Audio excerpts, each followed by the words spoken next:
Good morning. I am Judy Hirwagen with the Office of Federal High Performance Green Buildings here at GSA. I'm an environmental psychologist, and I'm really interested in the links between people and buildings and the environment. And I'm going to talk to you today about something that is as vital to our health as the air we breathe and the food we eat. It envelops us, but we can't touch it, we can't feel it, we can't smell it, and we can't taste it. It is daylight. And it's in short supply in our daily life. In order to illustrate the experience of daylight in our life, I would like to introduce Kevin. We're going to walk through a day with Kevin as he starts his day and go to work with him. He gets up, has a double espresso, maybe a triple.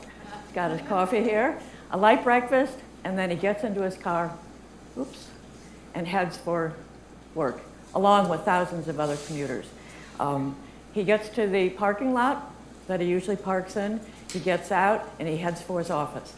He stops at his favorite coffee shop on the way for another double espresso.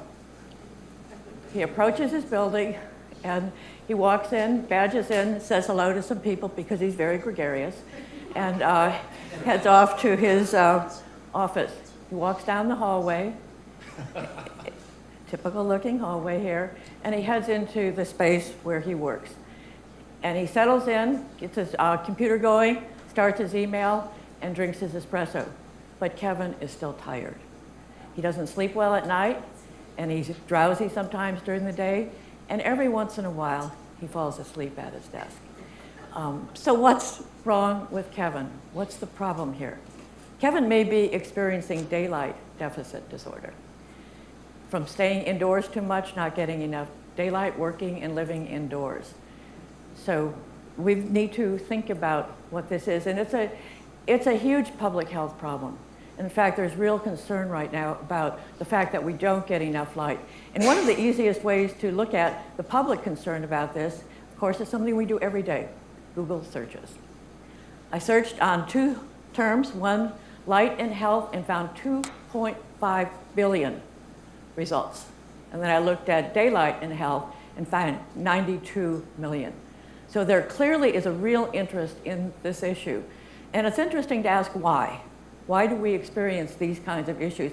And I have a long background in evolutionary psychology, so I tend to say why in terms of the origins of this problem. So if we look at this, for most of human history, we lived outdoors in a daylight-rich environment. We told stories and ate around a campfire and fell asleep under the starlight. And as you can see here, the hunters are suggesting that someday consultants will be doing all of their work. And how true it was. Here are the consultants sitting in their little cube farms and spending almost all of their day under evolutionary novel conditions. The light is different, the space is different, they need GPSs to find their way around when they didn't need that at all in the other environment. So it's important to ask, how much time do we actually spend indoors? These are results from a Harvard Public Health School study that show we spent an amazing 93% of our time indoors. The interesting thing is 25% of that is at work during the daylight hours, and only 7% of the time do we go outdoors. So what are the consequences of this? What does this mean for our health, that this is the way we live now? One of the things is that there's real concern about very widespread circadian disruption, that it's something that, the light, we need very bright light to actually stimulate the circadian system. And light indoors, like light we have right now, is not nearly as bright as the light outdoors, even on a cloudy day. So we're indoors all the time in kind of a biological gloom, and we're not getting the light we need for circadian stimulation. And that light is from the sun, it's daylight. And it goes to a different part of the brain than light for vision, which goes to the visual cortex.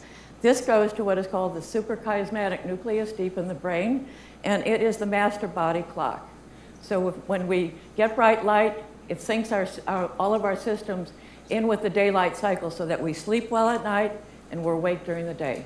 If we don't get that light, we experience biological gloom. And this hit home to me when I was a graduate student. at the University of Washington. I moved to Seattle from Boston. Boston is not obviously the brightest city in the world, but Seattle is even worse.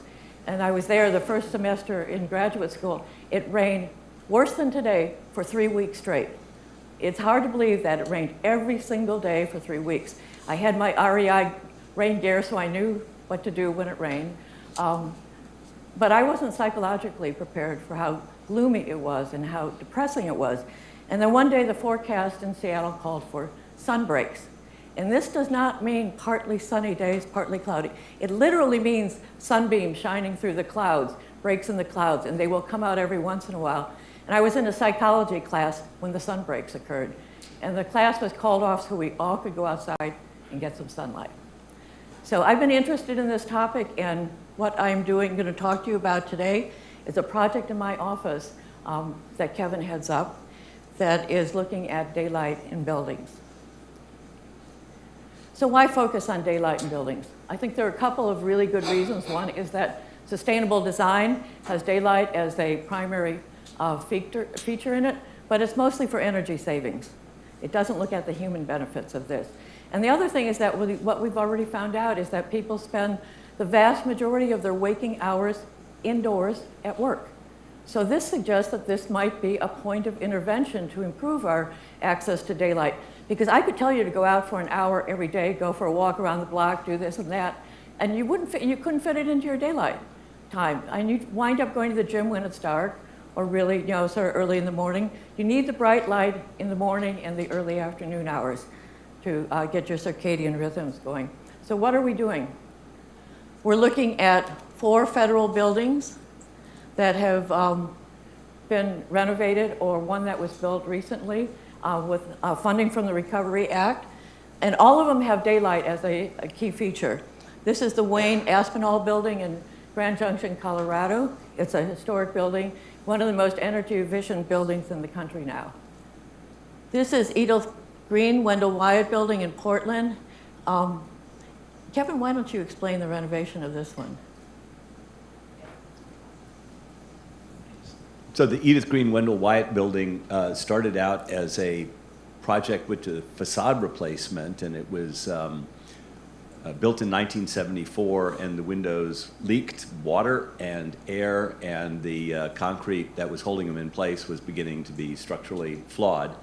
And what I like to say is this is the first team of architects that noticed that the sun rises in the east, travels across the southern sky, and sets in the west, and maybe that the 4 sides of the building shouldn't be identical, but should react to the light in different ways. And that was the genesis of this building that now looks very, very different from the way it started. Thank you. Excellent description. And this is the Federal South building, and this is in Seattle.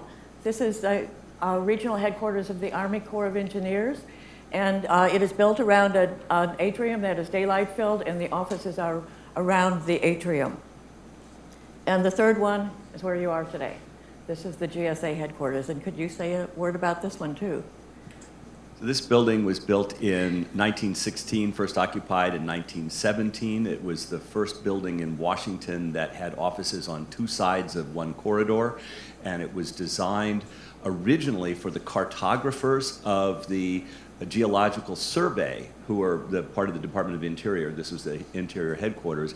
And so it was designed so they could have light to draw maps. And so if you actually go around and look at the building, it's subtle, but on some sides of the building, it's the north, for example, it's 70% glass, and on the south side of the building, it's only 40% glass because the sun is different on different sides. But it was designed to be, and no air conditioning, so it was designed to have good ventilation and good light. And this building is unique, or not unique, but it's unusual in that it can be 100% daylit.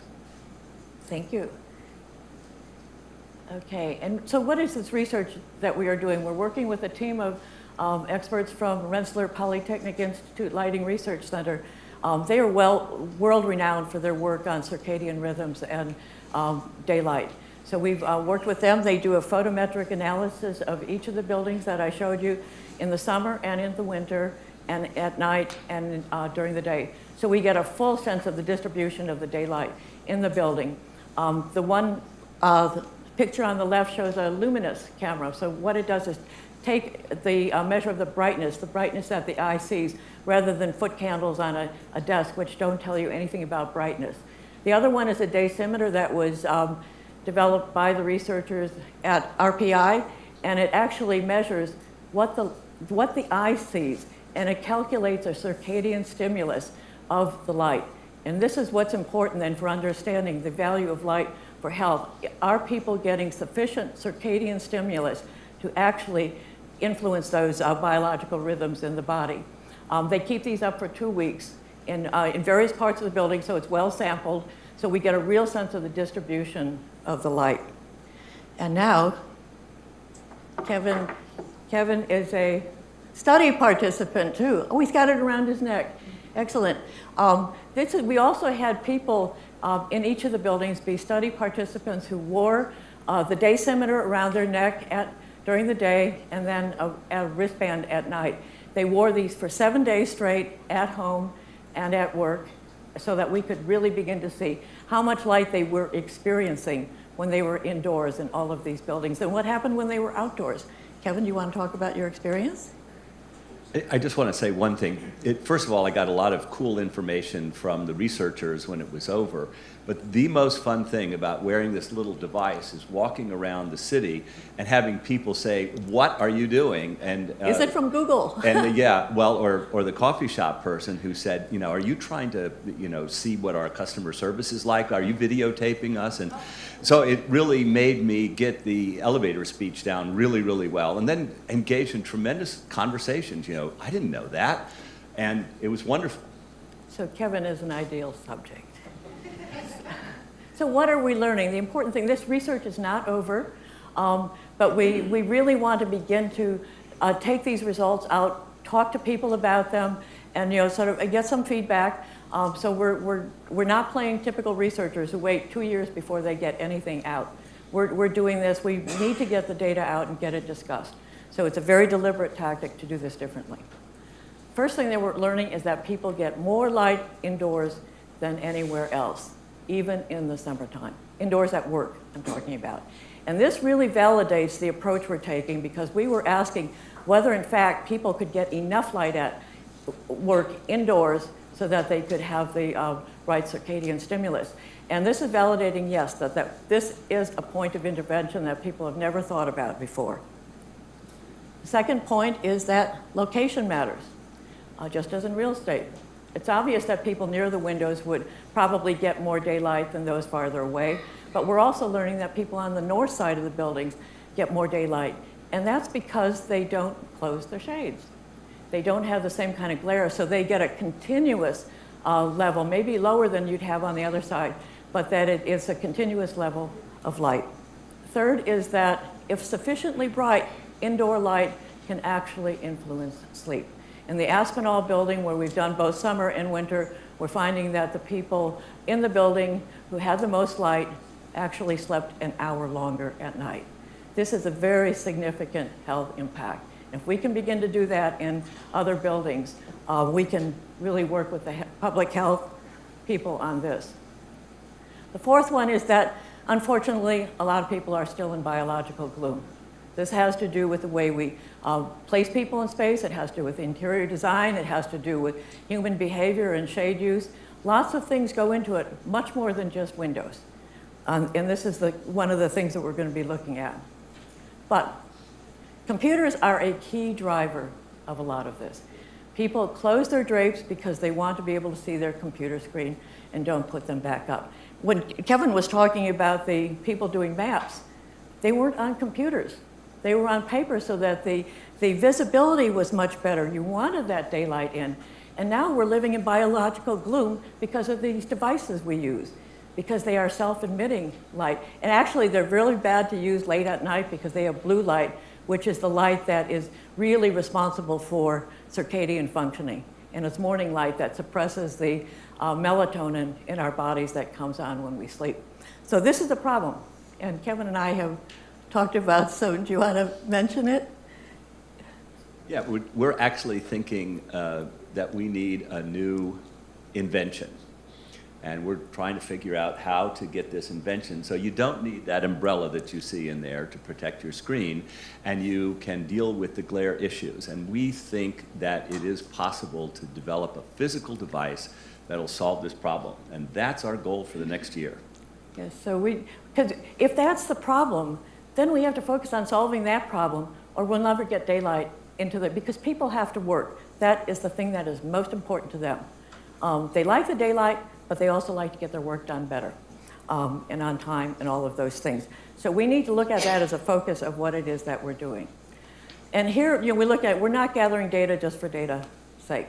We really want to move this into practice, which is the evidence-based policy that we've been talking about.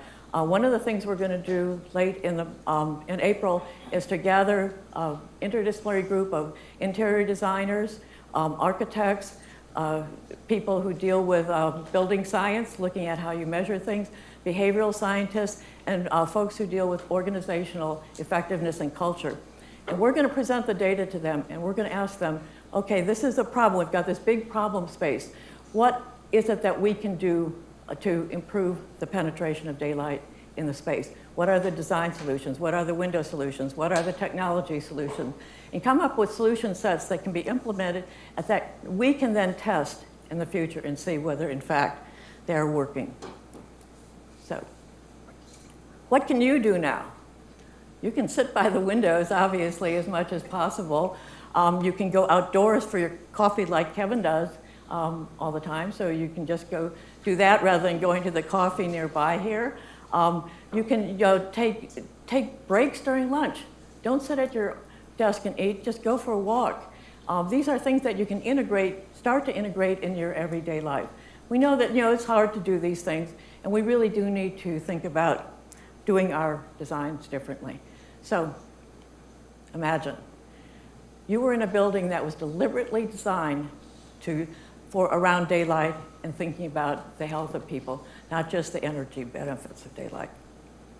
So here's Kevin again, approaching his building. Goes in, talks to everyone again, because he's very gregarious. And he goes down a daylit hallway. And this is the view from that hallway of the Washington Mall and the Washington Monument. It's a beautiful daylit space. He goes to his office area, and is very mobile here. But Kevin does have one of the spaces that he does every day go to, because he has lots of stuff. But everybody else sort of moves around the space. It's entirely mobile, so that if you want to work somewhere else, you pick up your laptop and move. And if anyone that's been around this building, you know that's exactly what people do. So Kevin stops and talks to a couple of our young colleagues who are working on a research report, and they decide to continue their meeting upstairs. This is next to the roof garden, the green roof. It's an outdoor space where you can go and have coffee, you have outdoor meetings. So he and the boys went up there and had a meeting. Then Kevin went back to his workspace, and he bypassed the coffee area because he didn't need his caffeine today. At the end of the day, he gathers with a small group again, sits near the windows, gathers up his stuff, heads home, feeling energized and productive. Shouldn't we all feel like that at the end of the day? Thank you.